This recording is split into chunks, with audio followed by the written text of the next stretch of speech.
Hello and welcome to Media7, I'm Russell Brown. In this week's program we look at a media phenomenon built on the most difficult and challenging of subjects, mental illness and suicide. Sam Mulgrew surveys the territory.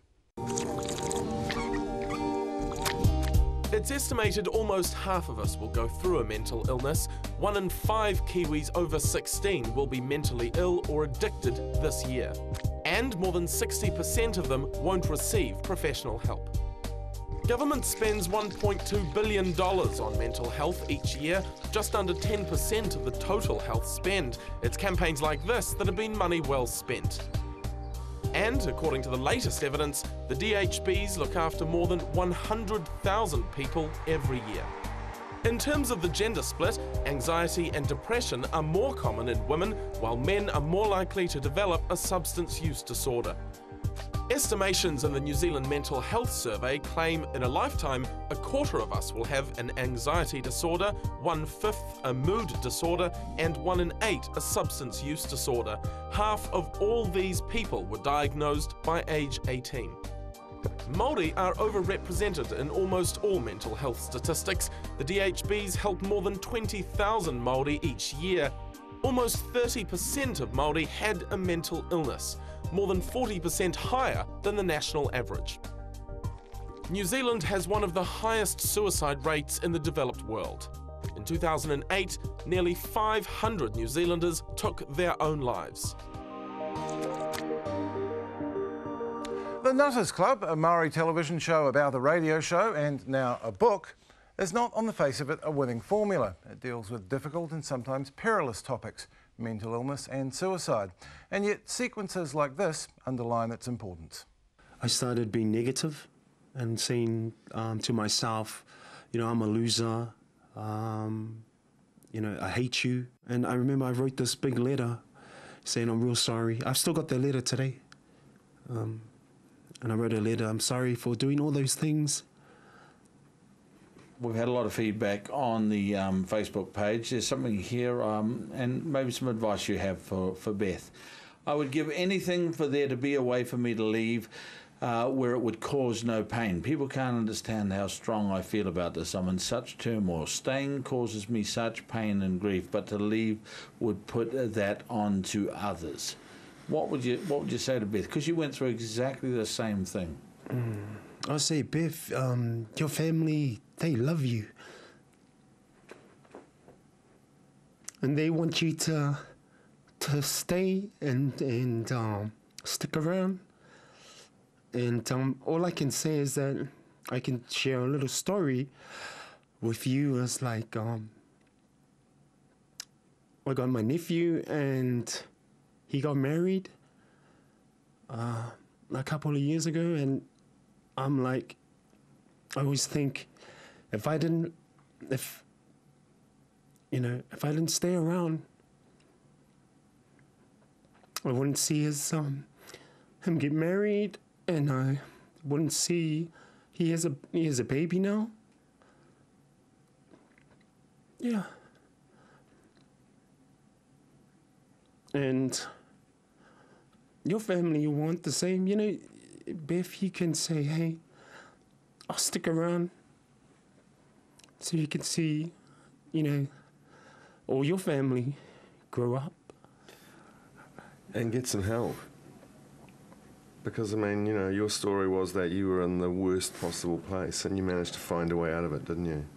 Yeah, yeah. Your family will be there for you, and you'll find strength. You know, just one thing, and I promise you, everybody in this world and is good at one thing. You are good at something. Just, you'll find it, you know, and also just really believe in yourself. That's Johnny Angel there, and he's fit and well and with us tonight. I'm joined now by the two men who host the Nutters Club every Sunday evening on Radio Live, entertainer Mike King and psychiatrist David Kodai. Welcome to you both, gentlemen. Thank you. That was Mike, pretty powerful. You were reliving that there, weren't you? Yeah, that's the first time I've seen it back, and that's pretty powerful. I wonder how you found actually being there, because I think you do a marvellous job as moderator on that show. You maybe didn't have the reputation before you did it of being someone with the most even temper. Yeah, that was extremely difficult, and the old me would never have been able to find that compassion. I mean, I was a drug addict, driven by ego, and you don't care about anything in the world when when you're that sort of person. Then I had a massive stroke, and when I was lying in a coma, I was thinking all the ego, all the money in the world ain't helping you now, is it, hotshot? You know, and all of the things that you thought were important are just absolutely nothing. And you know, it's time to do something with my life. And you know, everyone abandoned me when I went on this new journey, and I just started, I was in recovery, lost all my friends, lost some of my family, and then suddenly I found myself on radio one night talking about my problems. And as you put it in the book, talking to the voices in your head. Yeah, I was talking to the voices in my head, saying I had no phone calls coming in. People didn't like me. I mean, I was a horrible person. And then I said, if you don't call, I'll just start talking to the voices in my head. And then I was putting myself down on the radio, and I go, these are, and I looked down, and the boards lit up and people were calling in. But the thing that really struck me, I guess, was the relief that I got talking about my problems. But then I got something I never expected, which were kind words back from people for sharing. So it was a double-edged sword. And then others started telling their stories, and I guess it just took off from there. That seems to me to be the key to the show, is people telling their stories. Would that be fair? Yeah, that's exactly it. I mean, people with mental health problems, we get spoken to, told what to do. But, you know, most of us are really intelligent people who have done a lot of research, and they just want to be heard. You know, they've got a story to tell. And if you let them tell their story and then offer them guidance, then suddenly they feel empowered. You know, one, that they're dropping off this big pile of crap that they've got, but also they're getting great feedback back, which is boosting their confidence. I think that'd be fair to say, wouldn't it, Dave? David, you're sort of Tonto to the Lone Ranger here. Indeed. You also came in as the expert, I think, on the show that is emphatically not about the expert. Yeah, well, look, it's always been expert in inverted commas, really, because the focus of the show and of the Nutters Club is really the stories, and that's where the power lies, and that's where I think that the true impact lies. And I mean, my job is really just to occasionally try and lend a bit of a different view to things in terms of either interpreting people's experience and particularly focusing on what can help. You know, the whole thing around people needing to take responsibility for getting help, understanding what's going on, but also knowing what they can do for themselves about reaching out to others, and when also professional help might be important. He's selling himself way short, way short. He is one of the few psychiatrists or people of his position who actually listens. I've watched him week in, week out, and people who are our guests respond to David because he spends more time listening than actually talking. I mean, I think, to be fair, there's probably a generation of psychiatrists who've come through who are much more, you know, attuned to working in a different way, to listening. But I would agree that historically, psychiatry and mental health services have been very good at telling people what to do and not very good at listening to what's going on for them. And I think that's been the lived experience of the majority of people who've been unfortunate enough to have contact with mental health services historically. Now, you had very early on, and more than once since, something that is considered one of the most difficult things in live radio. You had a suicidal caller. Yeah. How was that first time?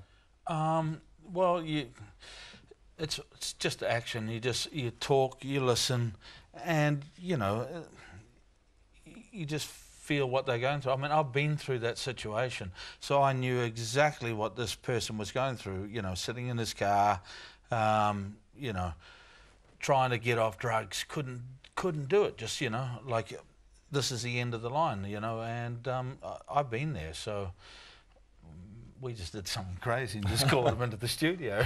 Said, come in, you know. Which is probably not the approved response. Well, I tell you, the back office are going, no, no.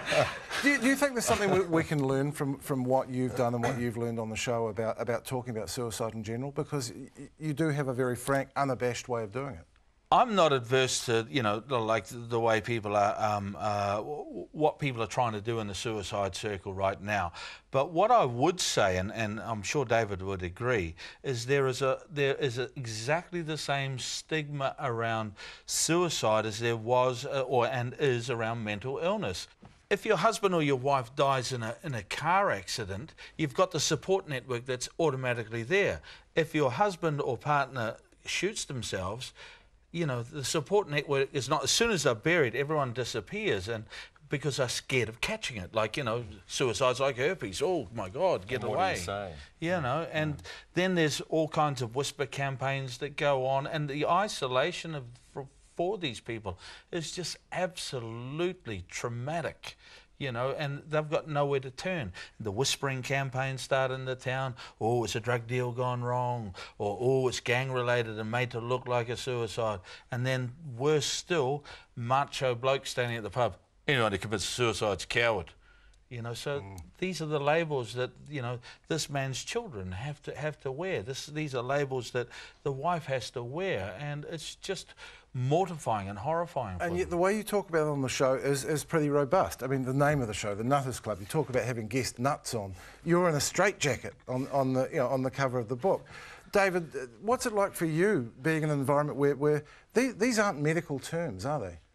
No, but they're terms that come out. I mean, you know, what we've seen in the 20th and 21st century is that groups who've been marginalised have claimed their own language, haven't they? And this is just another kind of logical step down that progression. So I don't see there as being anything unusual about it. Certainly it creates discomfort in some people, but you know, I mean, it's an uncomfortable topic. So it's going to create discomfort doing what this initiative has done. Are there lessons from what you've done with the show, do you think, that can be taken back into mainstream medical health? It's been recognised that peer support is key to recovery, and that's been recognised for people with severe mental illness. I think what the Nutters Club and also particularly the Facebook page has demonstrated is that support from an anonymous person can have a profound impact on someone's health and well-being. And we have callers where they'll call in, and before they've even got off the line, Facebook page, there are messages to them, and they'll sometimes call back a week later, and it takes me a few minutes to click it's the same person. They're so profoundly different. And sure, they might have gone to their GP, and sure, they might have got hooked up with a counsellor, but in a week, that's not what's made a difference. It's actually the experience of support from other people. Well, I have to say, long may the two of you continue doing this, because I actually feel that your listeners aren't going to let you stop anyway, are they? Thanks. Thank you, Mike King and David Kodire. After the break, a wholly different take on mental health.